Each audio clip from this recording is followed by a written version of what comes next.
Destroy All Humans 2 Reprobed, without wasting any of your time, is a fantastic remaster, but there are a few issues, yes. But overall, it does a great job of remastering the original game. And if you like Destroy All Humans 1, the original or the remaster version, or you liked the original Destroy All Humans 2, you will have a blast playing this game, and it's well worth $40. This might seem weird too, but let's get into the game's issues first before we talk about anything else.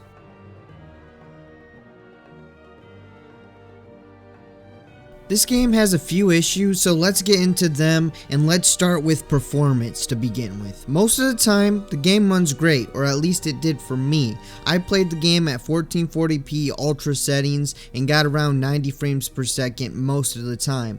But for some reason, there is a UI menu problem. I don't know what it is with the UI, but it's messed up and it's unoptimized. Something about it. And for some reason, the menu will drop the frame rate by just a ton, and the main problem with it is the saucer skin menu. I've tested it, and every single time I open the saucer skin menu, every time I use that menu, the game will go from 90 frames per second to about 20 frames per second, and then for some reason when leaving the menu it will stay like that for around 5 seconds, and then it will go back up to 90 frames per second. So the UI menus, they definitely have some sort of performance problem that needs to be fixed, but there is also some game breaking bugs that I ran into. The first one being with the saucer. For some reason, sometimes when I'm flying the saucer, it won't let me land and it won't let me leave my saucer. I'm just stuck in the saucer, and you need to get out of the saucer to progress. So I'll be stuck in the saucer and I'll go to different landing points trying to land, and I just can't land anywhere, and the only way to fix that is to quit, back out of the game to the main menu, quit to the main menu, then go back into the game, and then it's fixed. And I only ran into that like once or twice, so it didn't happen that much, but it did happen, so I'm going to mention it. Now the next issue is more of a personal opinion. Some other people have different opinions about this, I'm sure, but I think at least some of the people that have played the original Destroy All Humans 2 will agree with me that the new dislocator gun sucks. The old original one is so much better. It's better. It has like the disc. In the original, you could not only could you spam the disc, but you could shoot it at anything, and there was no charge time. You just shot it, and like you could shoot it into the human, and it would look like a purple disc blade is in the human, and it would bounce them around and everything, send them flying, and it would do the same with cars. Now in this new one, you have to like charge up depending on what it is. Like a vehicle, you have to charge up more for it to happen, and you can't shoot the gun without locking onto something first, and I don't know, the new one sucks compared to the old original dislocator, and that's all I got to say about that. Well, actually, maybe a few more things, because it's just more restrictive, less fun, and because of that, I actually found myself never upgrading the gun or really using it that much. So, you know, bring back the old one. I don't want the new dislocator. Give me the old dislocator. Now the next issue that I have with the game is another glitch, and this one is also a game breaking glitch, but it seems to only happen to certain people that complete things in a certain way, I guess. I'm not really sure why it happens, but it happens. The glitch is that there's these missions called Archvoodle missions. They're basically cult missions, and there's like 10 of them, maybe 10 of them, I think. I'm not actually going to count them, but there's like 10, and you can get through 1 through 8 just fine. But if you beat the game and then go back to play the Archvoodle missions, for some reason the number 9 and number 10 will not appear, preventing you from getting the Burrow Beast weapon. It's the secret weapon in the game. You have to complete all these Archvoodle missions to get the Archvoodle weapon, but you can't do that if you complete the game then try to complete the Archvoodal missions, or at least sometimes it'll glitch out when you complete the game and you won't be able to go back, which means you can't get the last secret weapon in the game, and that needs to be fixed as soon as possible, as it is a game-breaking bug, but it seems to only happen to some people, which is pretty frustrating since I've done pretty much everything else in this game and I have almost all the collectibles in the game, but I can't use the Burrow Beast in the remaster version because of that glitch. So it needs to be fixed as soon as possible.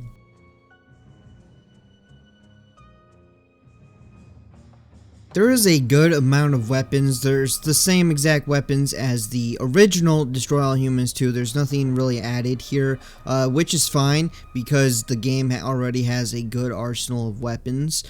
You got your Zap-O-Matic, which is probably my most used gun as it electrocutes everything and everybody, and it's very good against humans, especially when fully upgraded, and it zaps to a bunch of humans and kills them within like 5 seconds. And I find the gun also very fun to use. Unlike the next gun I'm about to talk about, the Dislocator, that's just a no, and that's all I got to say about that. Let's move on to the next gun. The next you have your probe gun, which I didn't find myself using that much, to be honest, but it's also pretty good as it one-shots humans and can explode their heads and their brains go, well, their brains pop out of their heads, but it can also unmutate humans who were infected by the Blisk, so it's also good for that because the Blisk are kind of, or at least the mutated ones, they're kind of harder to take down, and then if you hit them with the probe gun, it will unmutate them, and then you can just fling the human body away and then kill the little Blisk spores. Next, you have the Disintegrator Ray, which shoots hot fire at your enemies. It's fun, you can disintegrate humans and only their skeletons are left, but for me personally, I found the other weapons more fun, so I also didn't upgrade this one that much, but I did use it a decent amount of times. I just didn't upgrade it, and I wanted to upgrade the other weapons first before going back and upgrading this weapon. Next, we got the Ion Detonator, which is kind of the grenade launcher slash C4 mix of weapons. That was kind of a mouthful right there, I don't know why. But you fire a grenade, and it's like, it behaves like a grenade when you shoot it, but then it behaves like C4 because it kind of bounces a little bit like a grenade, and you shoot it like a grenade, and the longer you hold the trigger, the further it goes, but it only explodes when you press the trigger again, kind of like C4, and it creates a huge explosion that blows up and disintegrates things, and it's kind of fun to use. Next is one of my personal favorites just because of the amount of destruction it causes, the Meteor Gun. And it's just awesome. You press the trigger, it creates a blue circle. I mean, there's really nothing that special about it. It's not like super unique, but it's kind of unique, and it's just fun, and I think that's what matters the most. Is it fun? Yes, the Meteor Gun is one of my favorites because it's just fun. A portal opens up from the sky, just like, I don't know if it's a portal or just something, but it creates this hole in the sky, and meteors come through that and then land where the blue circle is, and it just starts blowing up everything. Good times, but very limited ammo, so you're gonna need to, you know, get a bunch of ammo after you use it. You're just gonna transform some benches or trash cans into ammo because you're gonna need a lot of ammo for it, and you can only hold like 4 bullets for the, should I even say bullets? It's not really bullets, it's just, you can do 4 meteor strikes before you're out of ammo, so use wisely, very fun. Next is the Gastro Gun, which is the absolute most overpowered gun in the game. It can kill everything super quickly. It can kill all bosses in like 10 seconds, even on the hardest difficulty. I literally beat the final boss in the game in 10 seconds. It was actually quite disappointing, if I do say so myself, but I guess you don't really have to use that gun. But the final boss is supposed to be a very difficult boss, and the bosses regenerate health, and this gun, or this thing, whatever you want to call it, is basically a gun. It's basically a companion that you can control. That's what it is. And it has very limited ammo, but it just destroys things. When you control it and you aim it at something and it starts shooting, like 3 seconds for any normal enemy, and if it's a boss, like 10 seconds and you're done, even on the hardest difficulty. And it's also kind of hilarious, Gastro, because it has some good voice lines. But my goodness, this weapon, maybe, like, I don't know, just knock it down just a tiny bit, because it is super overpowered, but it's also super fun. You know, most of the time I try not to spoil anything at all that could possibly be a spoiler in any game, but is a boss fight a spoiler? I'm not really sure. And also the game's been out for, well, this is the remastered version, but the original's been out for so long, so I think I'm just going to include a little boss fight here. I'm just going to show you how easy the Gastro gun makes a boss fight. So if you don't want to see that, just skip ahead a little bit and, you know, like 30 seconds or something. Just maybe even further. Just skip ahead a little bit if you don't want to see it.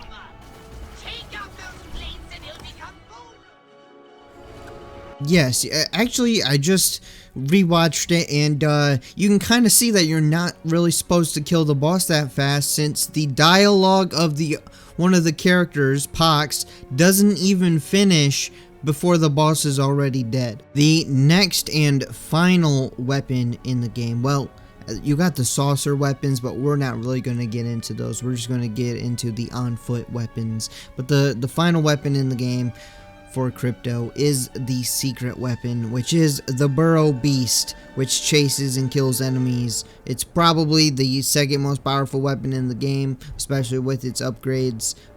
But I didn't get to use it in the remastered version because the game is glitched and I can't complete a mission because it doesn't pop up.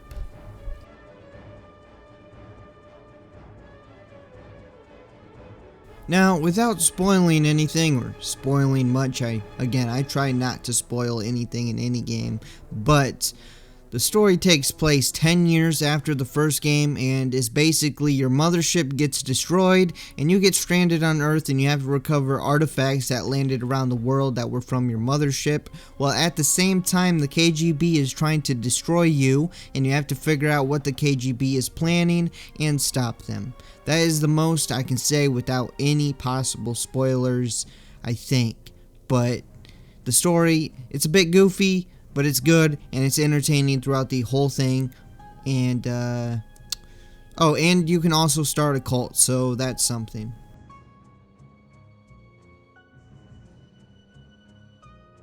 Now, graphics are always subjective. I know that, unless they're realistic, because if they're realistic, then, you know, it either looks realistic and good or it doesn't. But graphics, for the most part, are subjective.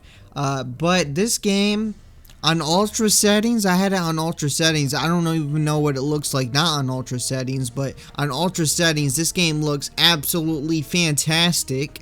And I like every part about it, and I'm going to show a little montage of what the game looks like in each area, and you can decide for yourself. What's wrong with me? I can't get no groove. When I walked by the park earlier, I heard the girls giggling about the freak. Wonder how freaky he really is.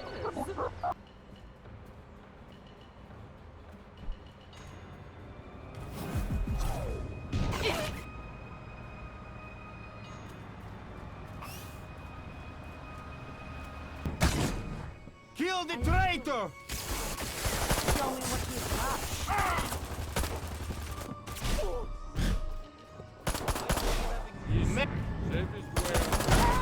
Leaving the base. I'll start to make my way in.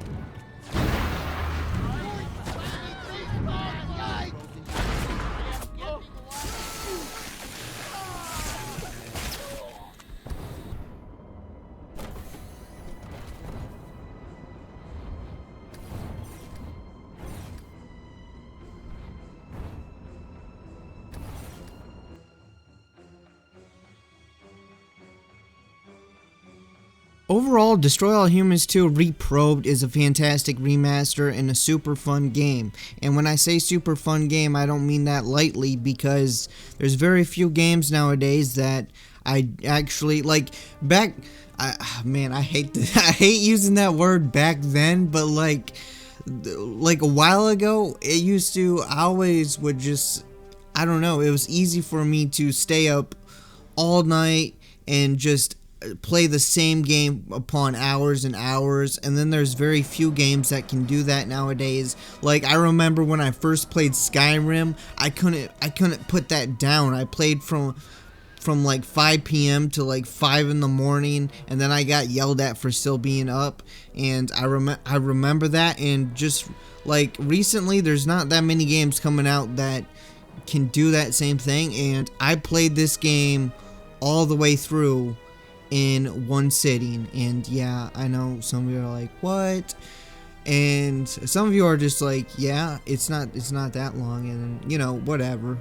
But the game's around like 11 hours. If you want to get all the collectibles and stuff like that, it can take you a bit more, and there is a lot of collectibles, and I've been trying to get all the collectibles. I'm almost done with all the collectibles. I've already completed some of the areas like the moon and Bay City, but I'm gonna go back and get try to get all the collectibles and look at the artworks and all that. Try to get 100% on the achievements. It's just I'm having a fun time playing this game, okay? I don't know what else you want me to say. It's a fun game. I have a fun time playing the game.